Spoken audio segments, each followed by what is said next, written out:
a Fox News royal contributor, and Neil. Let's bring in Duncan Larcombe, former royal editor of The Sun, one of Britain's largest newspapers. He's also a Fox News royal contributor. And Neil Sean, UK royal reporter and media correspondent who's covered the royal family for more than 20 years. Great to have you both with us, Duncan and Neil. Thank you so much for being here. You know, there were so many moving moments, and we've talked about them a lot over the course of today. But I want to start with Charles watching the removal of the crown and scepter from the top of the coffin during the Windsor ceremony. Let's watch his reaction as this happened.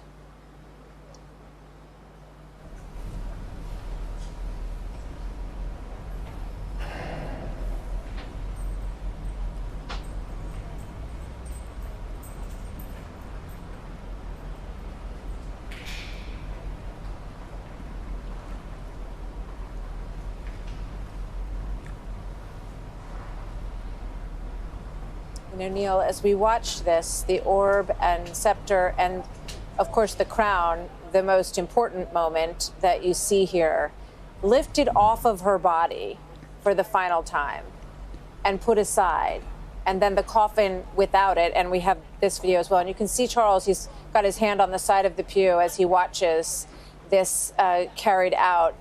This you could see on his face. It was an extraordinarily emotional moment as he watched the crown removed from his mother's coffin for the very last time. Neil?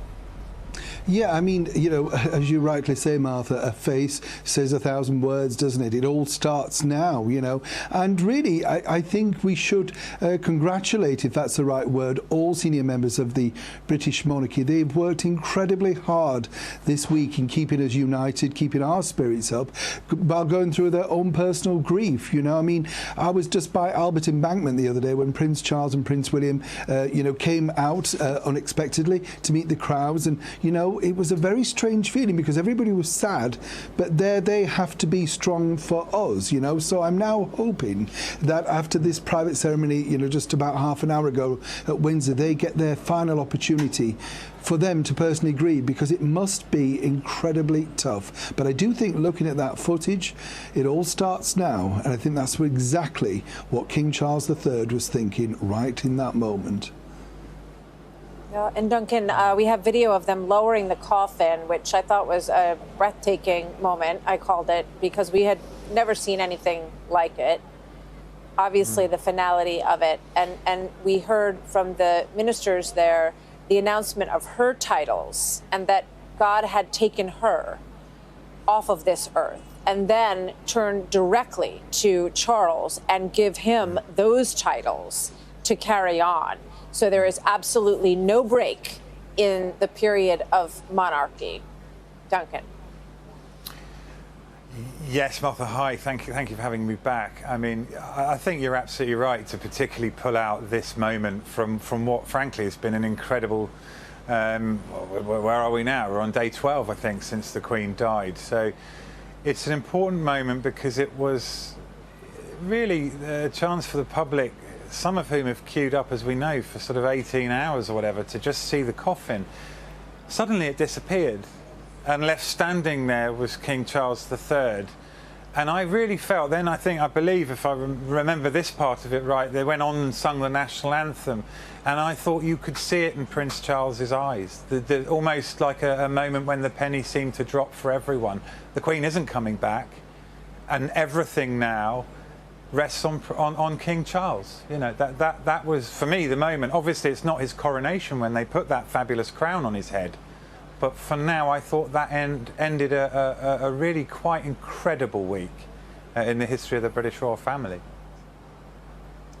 Indeed. And, you know, we see the brothers here, and we think about Princess Diana and the Wales and Sussex brothers in the future.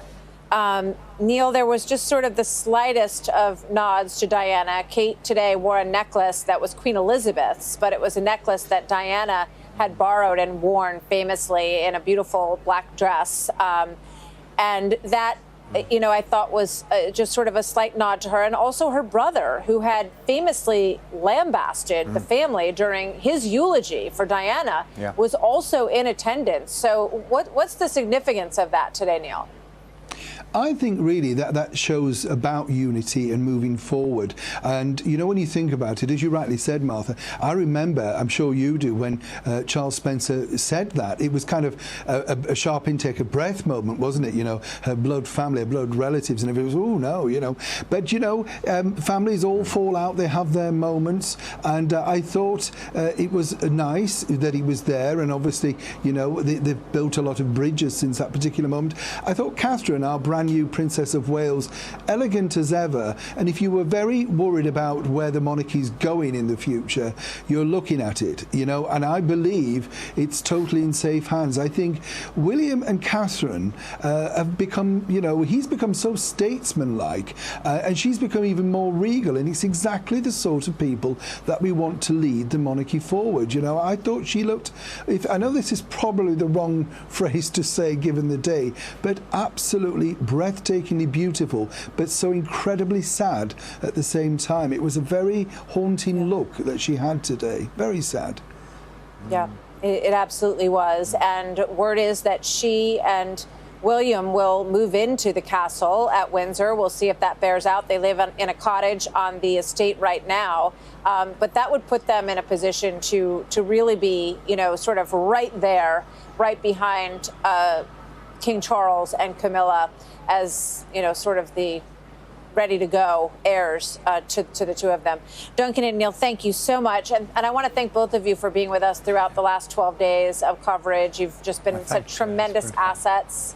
And we hope that there'll be a coronation in the not too distant future, and that we will meet again, as Queen Elizabeth says. Good to see you both.